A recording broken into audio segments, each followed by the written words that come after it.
अस्सलाम वालेकुम। Programme night addition में हम आपको खुश आमदीद कहते हैं। नाज़रीन, पाकिस्तान पीपल्स पार्टी के पीडीएम में वापसी के मामले ने मुस्लिम लीग नून के अंदर के इख्तलाफात और दो मुख्तलिफ बयानिए के हवाले से एक नई बहस छेड़ दी है। पीपल्स पार्टी के मुतालिक मुस्लिम लीग नून के रहनुमाओं में इख्तलाफ देखा जा रहा है। एक तरफ शहबाज शरीफ साहब की जो पॉलिसी है ये मुफाहमती हमें नज़र आ रही है।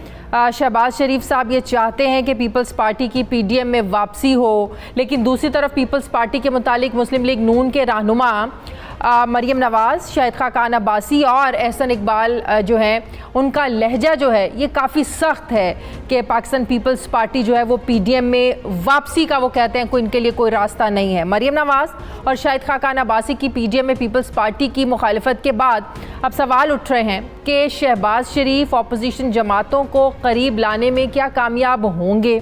इस वक्त पीपल्स पार्टी और मुस्लिम लीग नून के दरमियान जो एक सियासी कशीदगी है इसमें इजाफा हो चुका है और अब देखा जा रहा है कि मुस्लिम लीग नून के अंदर से ही शहबाज शरीफ की जो सियासी पॉलिसी है, जिसे हम मुफाहमती पॉलिसी समझते हैं, इसकी मुखालफत की जा रही है नून लीग के अंदर से ही। जबकि दूसरी तरफ आज बिलावल भुट्टो ने एक प्रेस कॉन्फ्रेंस की और इस प्रेस कॉन्फ्रेंस में मरीम नवाज़ के पीपल्स पार्टी से मुतालिक बयानियों को वो मुस्तरद करते हुए हमें नजर आए। बिलावल भुट्टो ने वाज़ेह तौर पर कहा कि शहबाज शरीफ नून लीग के सदर हैं, अपोजिशन लीडर हैं। शहबाज शरीफ के बयानिए को ही हम मुस्लिम लीग नून का बयानिया समझेंगे। अब एक तरफ अपोजिशन जमातों के ये जो सियासी इख्तलाफात हैं ये ख़त्म नहीं हो रहे हैं, दूसरी तरफ तहरीक इंसाफ को भी पंजाब में मुसलसल मुश्किलात का सामना करना पड़ा है। हुकूमत के जहांगीर तरीन ग्रुप से तो मामला तय पा गए, लेकिन कल रात पीटीआई में एक और ग्रुप एक्टिव नजर आया जिसे हम ख्याल ग्रुप कहा जा रहा है। कल रात एमपीए मलिक गजनफर अब्बास छीना ने एक इशाया दिया जिसमें 15 से ज़ायद अरकान पंजाब असम्बली शरीक हुए। ज़राए के मुताबिक हम ख्याल ग्रुप को पंजाब हुकूमत से इलाके के तरक्याती फंड्स पर बहुत ज़्यादा इख्तलाफात हैं। जबकि दूसरी तरफ आज राजा रियाज ये दावा कर रहे हैं कि बैरिस्टर अली ज़फ़र ने वज़ीर आज़म को जो रिपोर्ट जमा करवाई है उसमें जहांगीर तरीन बेगुनाह है। राजा रियाज के इस दावे पर सेनेटर अली ज़फ़र की वजाहत भी सामने आ गई है। सेनेटर अली ज़फ़र एक ट्वीट की है इस हवाले से और उन्होंने कहा है कि कुछ लोग मेरी रिपोर्ट से मुतालिक क्या सराहियाँ कर रहे हैं। मेरी जानिब से कोई रिपोर्ट जमा नहीं कराई गई और ना ही मेरी रिपोर्ट का ज़ेर इल्तवा शुगर तहकीकात और तफ्तीश से कोई ताल्लुक है। मुझे सिर्फ जहांगीर तरीन की जो शिकायत थी, जो तहफ़्फ़ुज़ात थे, उस पर इन्वेस्टिगेट करने के लिए कहा गया था और रिपोर्ट जैसे ही मुकम्मल होगी मैं अपनी सिफारिशात प्राइम मिनिस्टर को जमा करवाऊंगा, मैं इसको पब्लिक नहीं करूंगा।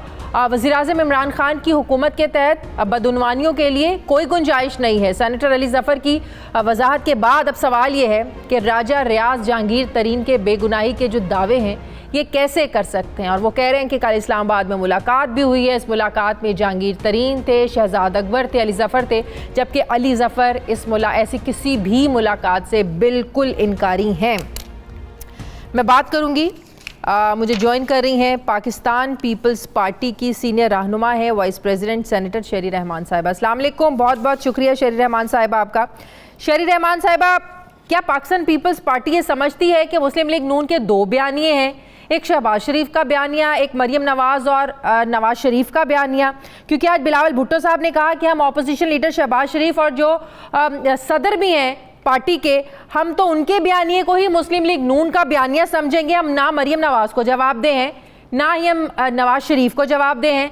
तो क्या आप लोग ये समझ बैठे हैं कि नून लीग में इख्तलाफात थे जो अब खुलकर सामने आ गए हैं और जिन दो बयानियों की बात होती थी कि दो बयानिए हैं, अब वो वाकई खुलकर ये सब चीज़ें सामने आ गई हैं कि वाकई अब मुस्लिम लीग नून के दो बयानिए हैं। एक शहबाज शरीफ का बयानिया है जिसको आप मानना चाहते हैं, दूसरा बयानिया नवाज शरीफ और मरीम नवाज का है जिसको आप कोई इंपॉर्टेंस नहीं दे रहे हैं। देखिए, वाज़ेह है कि दो बयानिया जैसे आप खुद कह रही हैं और दो मौक़िफ़ हैं, उनकी स्ट्रेटजी भी कुछ अलग अलग नज़र आती जा रही है। ठीक है, पार्टियों में एक होता है, बड़ी पार्टियां होती हैं, हमारे यहाँ भी, मगर इस तरह तकसीम वाज़ेह तौर पर नहीं नज़र आती कि पब्लिक में इतनी डिवाइड नज़र आए और अलग अलग ऐसा लगता है कि खींचा तानी चल रही है और धड़े बंदी इस नौयत की मतलब सतह इख्तियार इस सतह पर पहुँच गई है कि अब उसका स्केल अनमैनेजेबल होता जा रहा है। क्योंकि शहबाज शरीफ ने तो हमें एक as leader of opposition parliamentary strategy, budget आ रहा है, हमारे यहाँ भी सेनेट में भी बहुत सारी कोऑपरेशन हो रही है हुकूमत के खिलाफ मौसर तरीक़ेकार बनाने। अब ये डिनर पीडीएम का कहाँ से डिनर हो गया, आप मुझे बताएं। ये डिनर था पार्लिमानी स्ट्रेटजी का, strictly by leader of opposition. उन्होंने तो दावत दी हमें, ज़रदारी साहब को और बिलावल भुट्टो ज़रदारी साहब को। उन्होंने हमें कहा कि नहीं, हाँ आप 3 चले जाएं, जो पार्लियामान में हमारी सीनियर लीडरशिप है। तो हम चले गए 3-4 लोग और दैट वाज इट। उसके बाद इतना वहाँ गरजना बरसना उनके नून लीग के कुछ लीडरान का कि अगर वाकई पीडीएम का नहीं था तो शाहिद खाकान अब्बासी और मरियम नवाज को ये कहने की ज़रूरत ही क्यों पेश आई आप लोगों की पीडीएम में वापसी के हवाले से? शाहिद खाकान अब्बासी साहब ने तो ये कह दिया कि अगर उनकी वापसी होगी तो नया जनरल सेक्रेटरी आप लोग ढूंढ लें। उन्होंने कहा कि जो सफ़ा फाड़ा है बिलावल भुट्टो ने उसको जोड़ें, पढ़ें और फिर उस पर अमल करें, इसके बगैर वापसी मुमकिन नहीं है। तो अगर ये पीडीएम के हवाले से कुछ था नहीं तो फिर इतना गरजने बरसने की ज़रूरत क्या थी मरियम नवाज को और शाहिद खाकान अब्बासी को? बेटा पीडीएम का कहाँ से डिनर होता? हम तो पीडीएम के डिनर या मीटिंग में नहीं जाते हैं। हमने अपनी वहां से इस्तीफे दे दिए हैं और हमने वाज़े तौर पर कहा है कि आप कौन होते हैं हमें शो कॉज देने वाले। रिडिकुलस बात है। और आप कौन होते हैं? हम जवाब दे सिर्फ अवाम से हैं, किसी दूसरी पॉलिटिकल पार्टी से नहीं है। अलायंस का ये मतलब नहीं होता कि आप तज़हीक करें और डिसीजन दें और दीवार से लगाएं और इस्तीफे करते करते। साहब आप तो इस डिनर में मौजूद थी, शहबाज शरीफ साहब से क्या वाकई इस पर कोई बात हुई आप लोगों की पीडीएम में वापसी के हवाले से, या शहबाज शरीफ ने इस ख्वाहिश का इजहार किया हो कि ऑपोजिशन को मुत्तहिद रहना है, जो पीडीएम का एक प्लेटफॉर्म है जो इस हुकूमत के ख़िलाफ़ बना था, इस हुकूमत की पॉलिसीज़ के ख़िलाफ़ बना था? उन्होंने कहा कि आप लोग वापस आ जाएं, इस पर सोचें।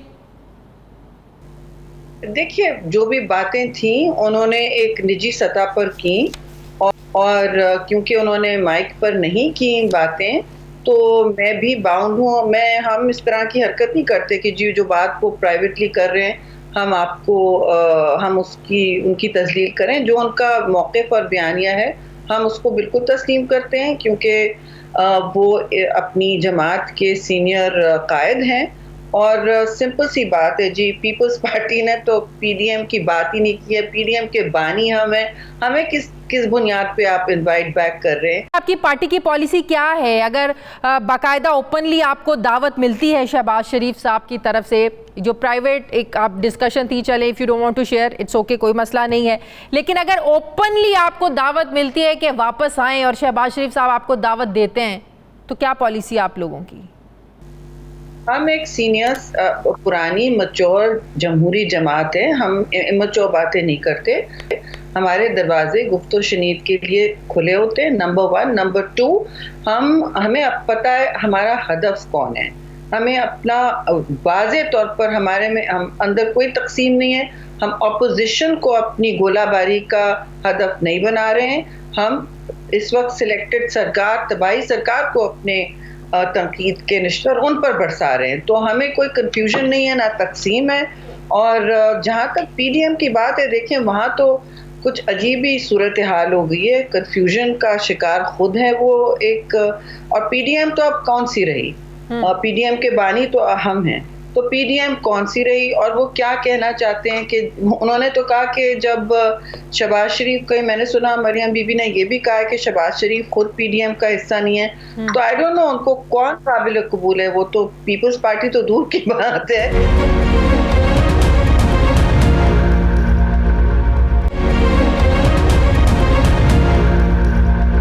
रहमान साहिबा, प्राइम मिनिस्टर साहब बड़े परेशान हैं सिंध के हालात को लेकर, वहाँ की सिचुएशन, जो लाकानूनियत की बात हो रही है। शेख रशीद साहब ने भी कहा, उनको बल्कि टास्क दिया है, वो आज कराची पहुँचे हैं, कल रेंजर्स के साथ उनकी मीटिंग भी है।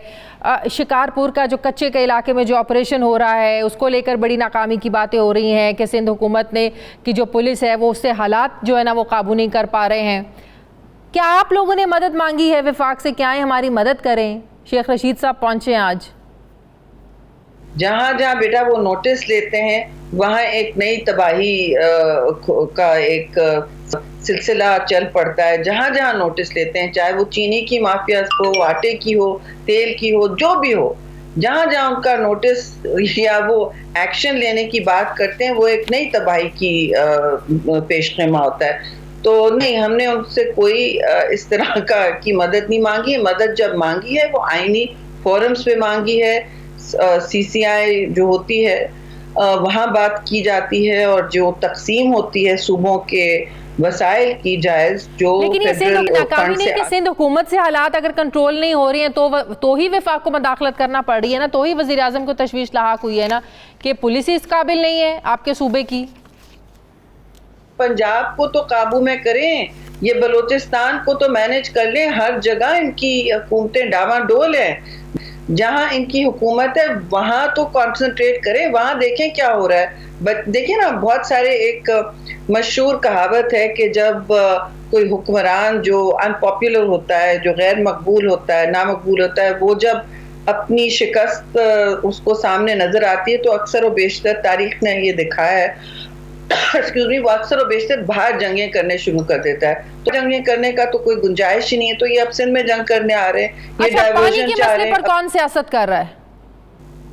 देखिए, पानी के मसले पर कौन सियासत करेगा? जब आप अपना हक मांगेंगे और तकसीम जो है, जब आपके साथ खरी नाइंसाफी होगी पानी के तकसीम पर, और इरसा जो कर रहा है वहां पे, तो फिर तो जाहिर है लोग सरापा एहतजाज होंगे। अपने हुकूक मांगना कोई सियासत नहीं होती, और अगर सियासत होती है तो यही से सही सियासत होती है। लोगों को पानी की सख्त किल्लत है। आप तौनसा पंजनत कनाल खोल रहे हैं, आप स्टेटिस्टिक्स और अदाद शुमार में हेरा फेरी कर रहे हैं, आप अपने डैम्स भर रहे हैं जब जिस वक्त डाउनस्ट्रीम पानी की सख्त जरूरत है। कोटरी सक्कर, जब ये बराजेस, आखिरी बराज सिंध का कोटरी है, जब वो भी ड्राई होने लगता है तो आपका ये सवाल पूछा जाता है कि इससे नीचे जब पानी जाएगा नहीं तो पूरा सिंध एक सहरा बन जाएगा, डेजर्ट बन जाएगा। डाउनस्ट्रीम पानी जाना होता है। एक टैक्स, जो टैक्स रेवेन्यू जिससे रियासतें चलती हैं,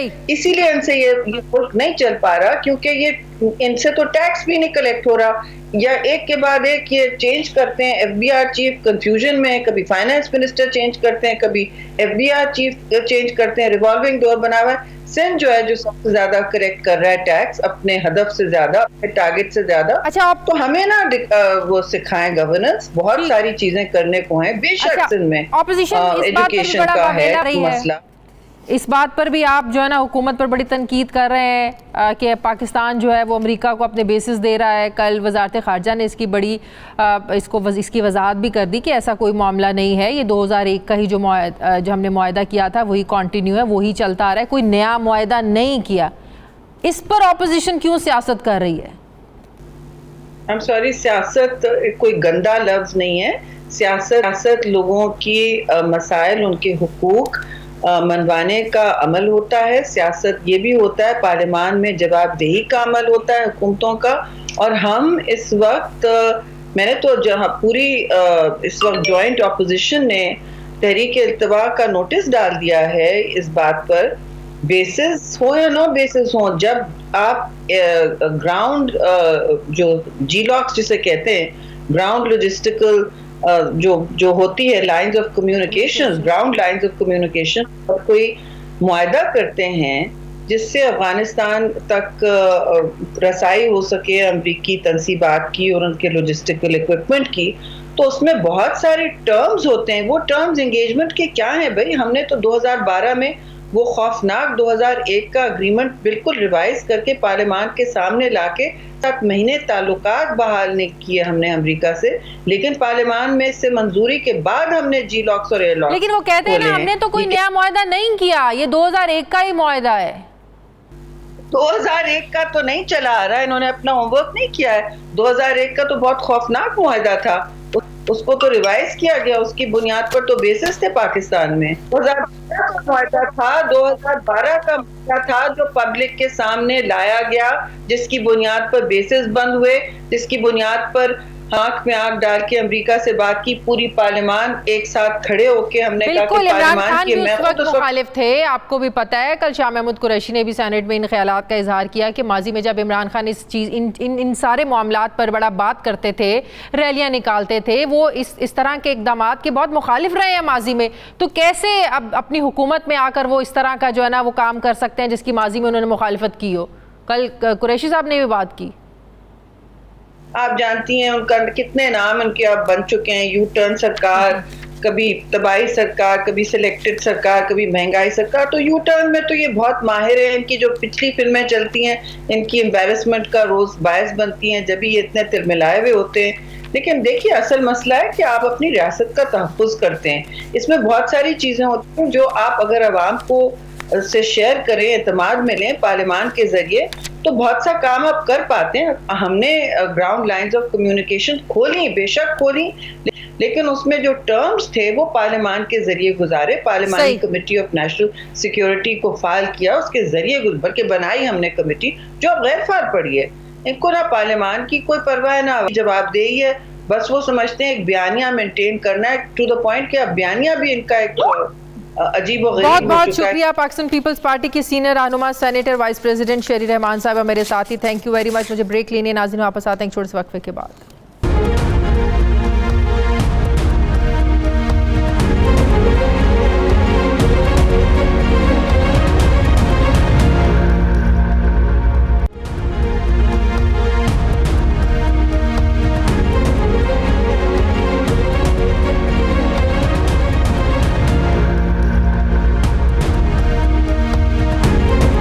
एक बार फिर से आपको खुशामदीद कहते हैं। तरीन हमख्याल ग्रुप के रहनुमा नज़ीर चौहान साहब मेरे साथ हैं टेलीफोन लाइन पर। अस्सलाम वालेकुम, बहुत बहुत शुक्रिया चौहान साहब आपका।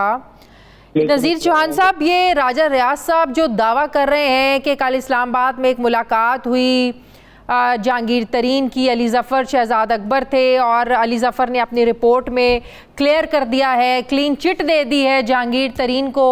अली ज़फ़र साहब तो बिल्कुल इनकारी हैं इस बात से, तो किस बेस पर राजा रियाज साहब जो है वो इतना बड़ा दावा करे? वो कहते अभी तो मैंने रिपोर्ट पेश ही नहीं की प्राइम मिनिस्टर को। देखिए, सबसे पहले तो ये है कि बिस्मिल्लाहिर्रहमानिर्रहीम, अल्लाहुम्मा सल्ली अला मुहम्मदिन व आलि मुहम्मद। मैं समझता हूँ कि आप आज क्या देखें, तज़किया उमर चीमा साहब ने जो आज रिपोर्ट दी है देखिए पूरी तफसीली उनके भी सामने रख लें। और राजा रियाज साहब ने आपको बताया, हल्फन बताया है कि कल जहांगीर खान तरीन साहब और अली ज़फ़र साहब, बैरिस्टर सैयद अली ज़फ़र साहब और उनके साथ शहजाद अकबर साहब, ये तीनों दोस्त इकट्ठे थे इस्लामाबाद में, और इन्होंने वहाँ पर आपस में डिस्कस जो की है, उसकी जो निजी बात थी वो राजा रियाज साहब ने आपके सामने रख दी है और हल्फा रखी है कि वहाँ पर ये बात हुई कि जी देखें, मैं तो पहले ही कह रहा था, अली ज़फ़र साहब ने कहा जी मेरी जितनी मैंने तहकीकात कही हैं उसमें गिल्टी नहीं है जहांगीर खान तरीन साहब। ये अली ज़फ़र साहब ने जहांगीर तरीन साहब को कहा है? जी, तरीन साहब को कहा नहीं, और अली शहजाद अकबर साहब को कहा। अच्छा, और जहांगीर तरीन के सामने कहा? जी, जहांगीर तरीन के सामने कहा। जहांगीर खान तरीन साहब ने कहा फिर यही आप लिख के दे दें। अच्छा, लिख दें फिर, अगर ये आप कह रहे हैं कि मैं गिल्टी नहीं हूँ तो फिर। और दूसरी बात, उनके सामने शहजाद अकबर साहब बैठे थे, उन्होंने फरमाया जी मैं तो पहले वज़ीर-ए-आज़म हाउस में कह रहा था कि इसमें केस में कुछ नहीं है, इसको दूर करें मुझे इस केस में से, मेरी जान छुड़ाएं इस केस में से। तो मकसद कहने का ये है कि जब इतनी बातें खुल के सामने आई हैं तो उसमें तो राजा रियाज साहब हमारे, लेकिन इधर से तो कहा जा रहा था जो करवा रहे हैं शहजाद अकबर करवा रहे हैं, आप लोग कहते थे। हाँ जी, ये देखें, कल उन्होंने पहली दफा कहा कि मैं तो जान छुड़ाना चाह रहा था इस केस से, कि मेरी जान छोड़े। अच्छा, तो जो उनके बयान थे वो सामने आ गया, हमने आपको उसी तरह बताया जो उन्होंने वहाँ कहा। अगर ये करा रहे थे, लेकिन अली ज़फ़र कहते हैं कि मेरी किसी भी रिपोर्ट का असर जो जहांगीर तरीन के खिलाफ कार्रवाई हो रही है, जो इन्वेस्टिगेशन हो रही है, इस रिपोर्ट का उस पर कोई असर नहीं पड़ेगा, क्योंकि जो मेरा मैंडेट था वो ये था, जो जहांगीर तरीन के तहफ़्फ़ुज़ात थे कि उनके साथ नाइंसाफ़ी नहीं होनी चाहिए, जो मैं रिपोर्ट प्राइम मिनिस्टर को पेश करूंगा, जो मैंने नहीं पेश किया, आप लोग गलत बयानी से काम ले रहे हैं, वो रिपोर्ट में दे भी दूंगा, उसका कार्रवाई पर कोई असर नहीं पड़ेगा। देखें, मैं थोड़ा सा यहाँ पे अपनी कौम को वाज़ह करते चलूं कि हम लोग इकट्ठे होके इमरान खान साहब के पास क्यों गए थे।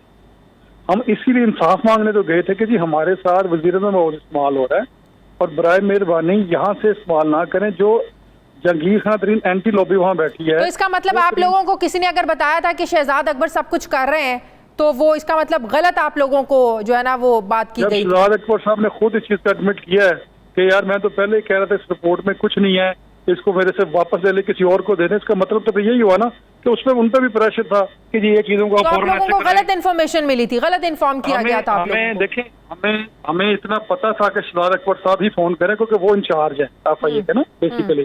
तो मकसद कहने का उस वक्त की रिपोर्ट क्या थी, आज जो शहजाद अकबर साहब का बयान है वो भी आपके सामने रख दिया है। देखिए आज वो मुकर जाए अल्लाह जाने और अल्लाह उनके मामलों को जाने। क्लीन चिट किस सेंस में आप लोग बात कर रहे हैं? वो FIA तो अपनी कार्रवाई वो तहकीकात तो कर रही है। खान साहब के आगे सुरखरू होना था कि खान साहब तरीन साहब ऐसे बंदे नहीं हैं, उनके साथ ज्यादती हो रही है। हमारा वज़ीर-ए-आज़म मोहसिन इस्माइल और उनके खिलाफ, और उनको अदालतों से इंसाफ लेने दें जिस तरह बाकी सब लोग के हैं। तरीन साहब अपना बाकी लोग गए थे लेकिन साहब वापस लौटे हैं, तो उनके ऊपर क्यों आप भी अलल-ऐलान ये बात कर रहे हैं, राजा रियाज साहब भी बात कर रहे हैं, अली जफर साहब जो है ना वो बिल्कुल वो भी अलल-ऐलान इनकारी हैं। कौन सच्चा है कौन झूठा है? देखें इसका हल फिर एक ही है शादिया, पता हल क्या है? इसका हल ये है कि फौरी तौर पर जो अली जफर साहब रिपोर्ट दें वज़ीर-ए-आज़म साहब को, और वज़ीर-ए-आज़म साहब कल कौम के सामने रख दें हकाइक क्या है। हम हकाइक ही जानना चाहते हैं। हमारा एक ही मुतालबा था इंसाफ का, और इंसाफ अल्हम्दुलिल्लाह मेरा ईमान है। वज़ीर-ए-आज़म साहब ने कहा था कि मैंने तो कभी नून लीग वालों के साथ ज्यादती नहीं की, तो ये कैसे हो सकता है कि मैं आप लोगों के आप जो चल के आए हो तरीन साहब के साथ ज्यादती कर। मुझे खुद ये एहसास है कि तरीन ने बहुत मेहनत। तो आप लोगों को ये उम्मीद है कि ये रिपोर्ट जो प्राइम मिनिस्टर को दी जाएगी, और जो अली जफर ने बताया है जहांगीर तरीन की मौजूदगी में शहजाद अकबर को, उस रिपोर्ट के बाद FIA जो भी इन्वेस्टिगेट कर रही है कार्रवाई कर रही है वो करेगी। और अली तरीन मेरा ख्याल ये कि इमरान खान साहब को इस वक्त तीनों को बुला लेना चाहिए अपने पास, ठीक है ना जी। अच्छा, और तीनों से बैठ के बात करनी चाहिए कि अगर ये बात हम लोग करें क्या झूठ कर रहे हैं। देखिए असल मकसद पता क्या है, अब देखना ये है कि ये रियासत मदीना के अंदर हमारे साथ इंसाफ होता है या नहीं। सही। एक इंसाफ मिलता है रियासत मदीना में हुसैनी जो इमाम हुसैन अलैहिस्सलाम खड़े थे, एक तरफ था यजीदियत, एक यजीद था। हम तो हुसैनियत के साथ खड़े हैं और नबी पाक सल्लल्लाहु अलैहि वसल्लम के गुलाम है, और हम समझते हैं कि रियासत मदीना हुसैनियत का रियासत मदीना थी, उनके नाना का रियासत मदीना था। अब देखना ये है कि किस तरफ हम जाते हैं।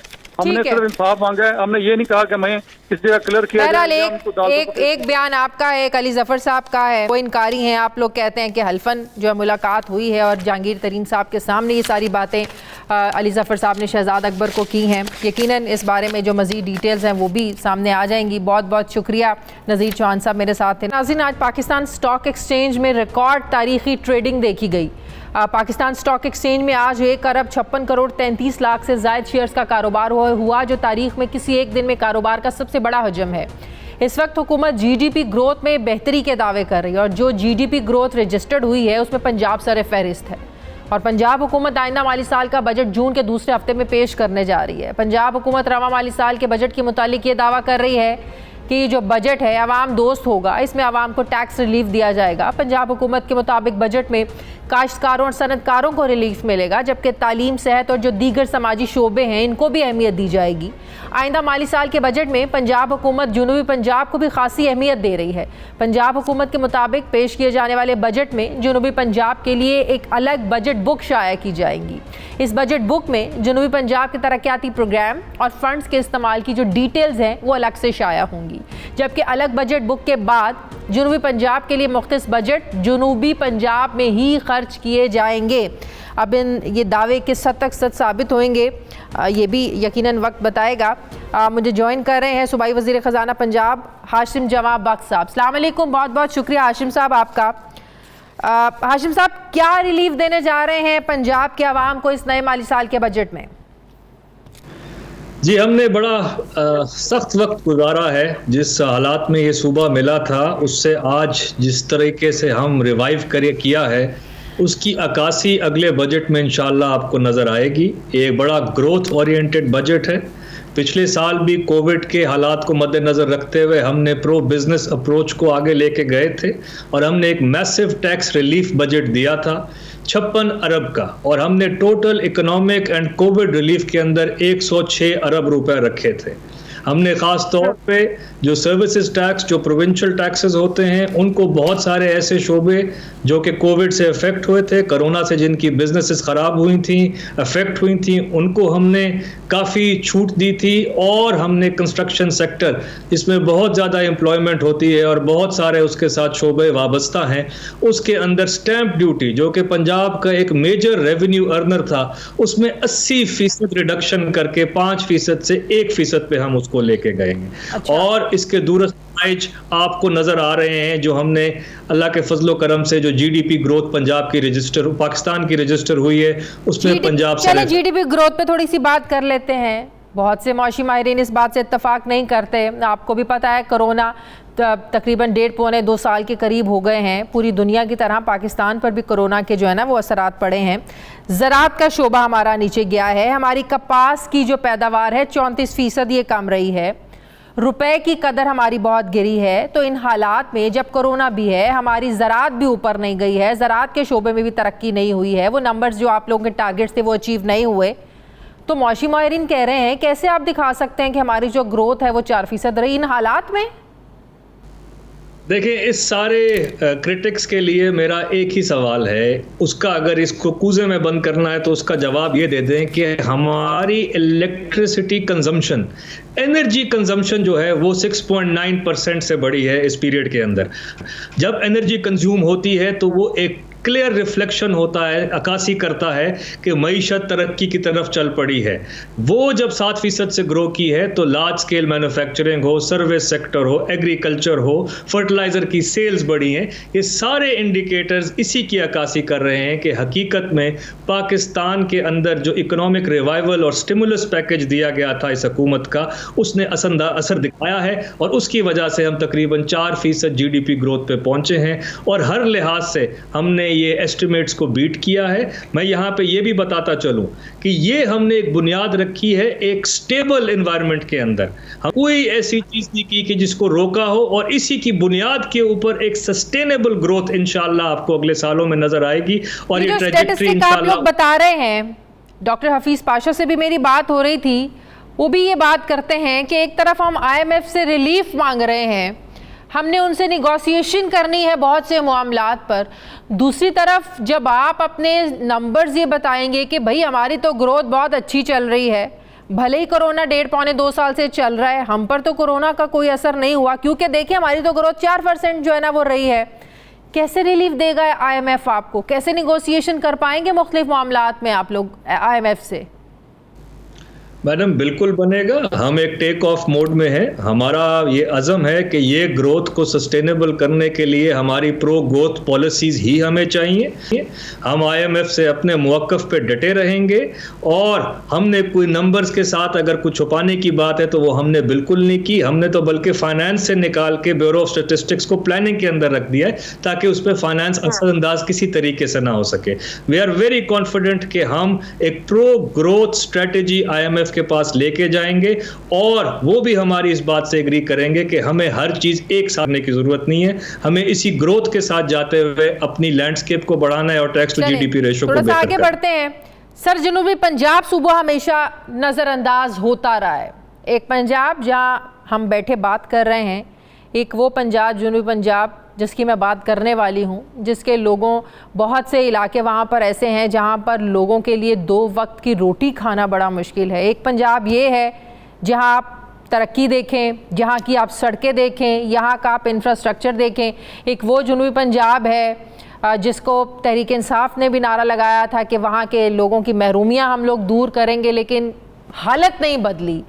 कोई भी हुकूमत आती है जनूबी पंजाब सूबे का नारा लगाकर आती है, वहाँ के लोगों की महरूमियों को दूर करने का नारा लगाकर आती है, लेकिन प्रैक्टिकली ऐसा ना हुआ है, ना होता हुआ भी नज़र आ रहा है। सर, जनूबी पंजाब के लिए आप लोग क्या रख रहे हैं बजट में? बहुत अच्छा सवाल है आपका। इस पे मैं आपको ये बताता चलूं, उनके 3 बुनियादी ज़रूरियात से उनको महरूम रखा गया। सबसे पहली, डेवलपमेंट फंड्स। किताब में छाप दिया कि जी आबादी 32% है, आपको हम 28% देने जा रहे हैं। जब लगने का वक्त आया तो 17% लगा है। ये पिछले 7 साल का मैं आपको रिकॉर्ड दे रहा हूँ, 2018 तक का।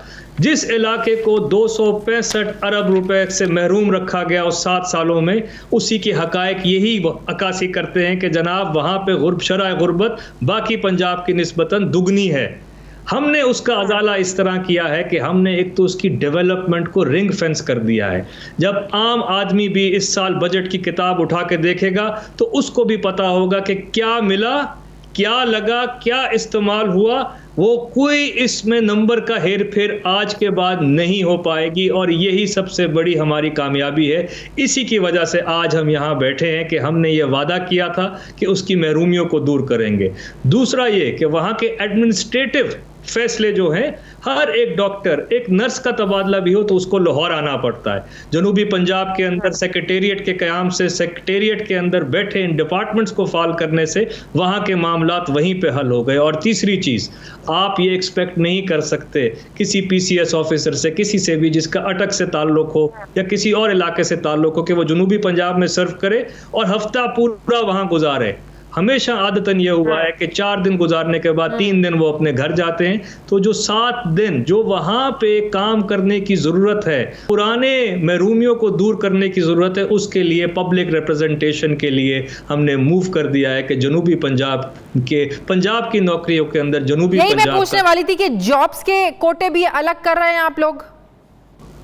जी, हम जॉब्स में जनूबी पंजाब के लिए 32% कोटे का ऐलान कर चुके हैं, और इसके लिए फ़ाइल इस वक्त मूव हो चुकी है, और इंशाअल्लाह इसके लिए जो लेजिस्लेटिव रिक्वायरमेंट्स हैं हम वो भी पूरी करने जा रहे हैं। सरकारी स्कूलों को अपग्रेड करने के लिए, उनकी अपग्रेडेशन के लिए भी जो है ना वो आप लोग कुछ करेंगे, ये भी आप लोगों की तरजीहात में शामिल होगा, जो कभी भी हुकूमतों की तरजीहात में नहीं रहा है। किसी गाँव देहात के स्कूलों में जाकर देख लें तो लगता नहीं है कि हुकूमतों की जो तरजीहात में तालीम शामिल है। आप बिल्कुल सही कह रही हैं, तालीम प्रायोरिटी नहीं रही। हमारा तो मंशूर शऊर को आम करना है। जब हम शऊर पे करते हैं तो वो हमारा मैनिफेस्टो में क्या, जो बाशऊर वोटर है उसको PTI की समझ आती है कि हम करने क्या जा रहे हैं। 55,000 स्कूल हैं तकरीबन पंजाब के अंदर। मैं अभी आपको थोड़ा सा सिर्फ बता सकता हूं कि हमने जो प्राइमरी स्कूल्स हैं उनके अंदर same brick and mortar, same इमारतों को इस्तेमाल करते हुए, इंफ्रास्ट्रक्चर को इस्तेमाल करते हुए हम प्राइमरी स्कूल्स को एलिमेंट्री पे लेके जा रहे हैं। तकरीबन ये 20 से 25,000 स्कूल हैं, इनको हम 2 से 3 फेजेस के अंदर करेंगे। बट ये बहुत बड़ा एक रेडिकल चेंज है तालीम के अंदर के आप 1 साल के अंदर 6 से 8,000 प्राइमरी स्कूल्स को एलिमेंट्री पे अपग्रेड कर दें। ये तारीख में इसकी मिसाल नहीं मिलती। इंशाअल्लाह आपको अगले बजट में इसकी तर्जुमानी करते हुए, इसकी अक्कासी करते हुए स्कीम्स भी नजर आएंगे जिसके थ्रू हम ये कर रहे हैं। बहुत शुक्रिया सूबाई खजाना पंजाब हाशिम जमा बख्श साहब मेरे साथ थे, थैंक यू वेरी मच। मुझे ब्रेक लेनी है नाज़रीन, वापस आते हैं छोटे से वक्फे के बाद।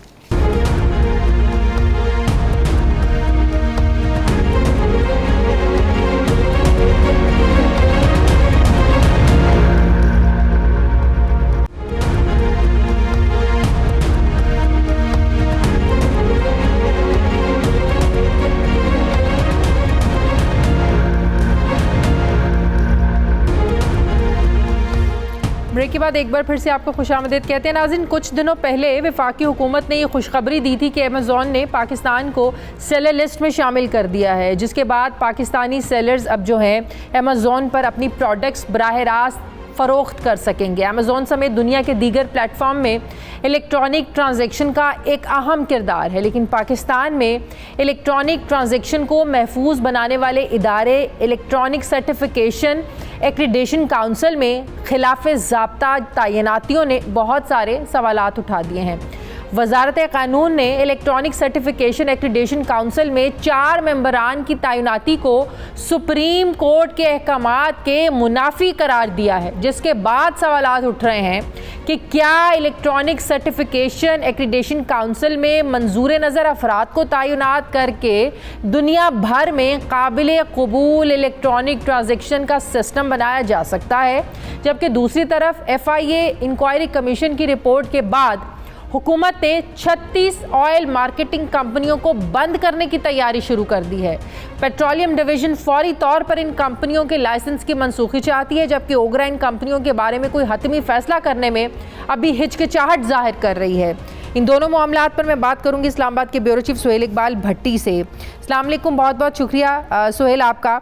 Suhail, electronic certification accreditation council जो कि पाकिस्तान में इलेक्ट्रॉनिक ट्रांजैक्शन जो पूरी दुनिया में चलती है इसको महफूज बनाने वाला ये जो इदारा है, कौन सी तैनातियाँ हुई हैं जिन पर सवालात उठ रहे हैं, किसने की हैं, और सुप्रीम कोर्ट का इस हवाले से फैसला क्या है जिसकी बात हो रही है?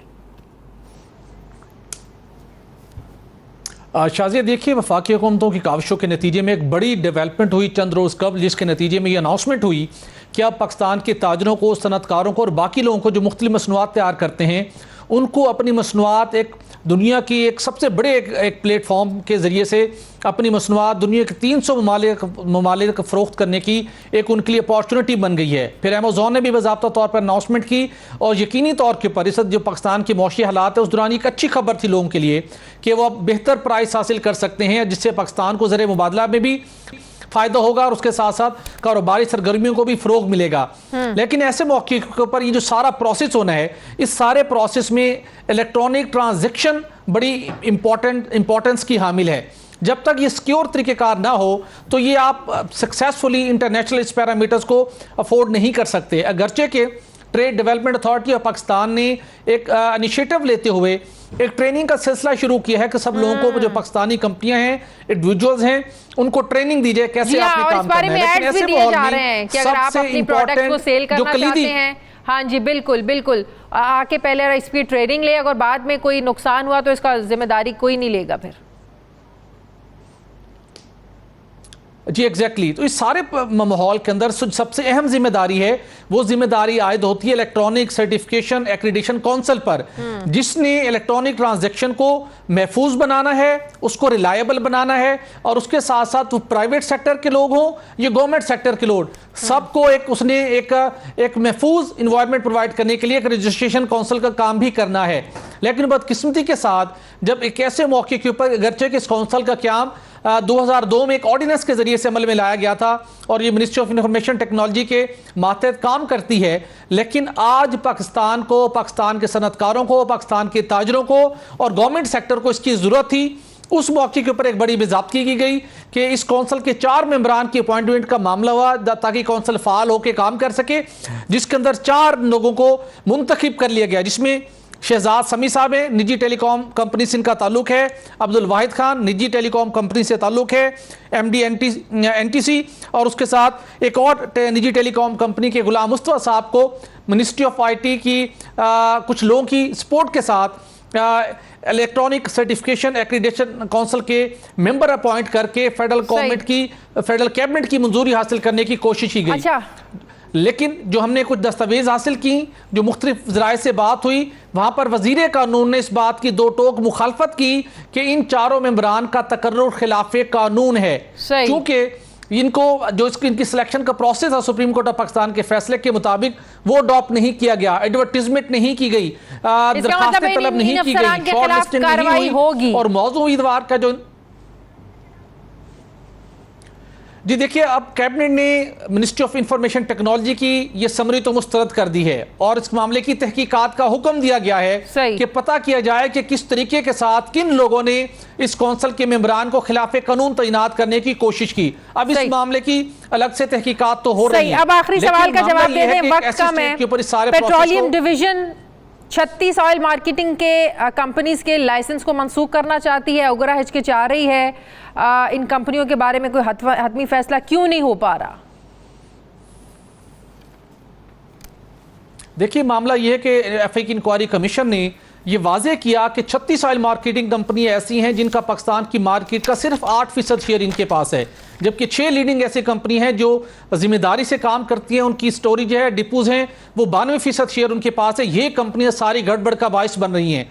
तो लिहाजा इनको इनके खिलाफ एक्शन होना चाहिए। मिनिस्ट्री ऑफ एनर्जी चाहती है कि इनके लाइसेंस मनसूख हो, ओगरा तैयार नहीं है। ओगरा के अंदर एक और बहुत बड़ी बेज़ाब्तगी सामने आई है कि इन कंपनियों को प्रोविजनल लाइसेंस के ऊपर अपने पेट्रोलियम मसनूआत की फरोख्त करने की इजाजत दी गई, जिसे अब बहुत से लोग खिलाफ कानून डिक्लेयर कर रहे हैं, और इवन ओगरा के अपने लोग इन प्रोविजनल लाइसेंस की एक्सटेंशन में तोसी नहीं कर रहे।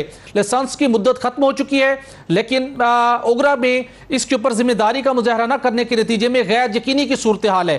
जब तक कोई एक्शन नहीं होगा पाकिस्तान का पेट्रोलियम बहुत बहुत शुक्रिया, जो बहुत इस्लामाबाद के ब्यूरो चीफ सुहेल इकबाल भट्टी मेरे साथ हैं। नाज़रीन, हमारे प्रोग्राम का वक्त खत्म हो गया। फीडबैक ज़रूर दीजिएगा, अपना ख्याल रखिएगा, मुझे इजाज़त दीजिए, अल्लाह हाफिज़।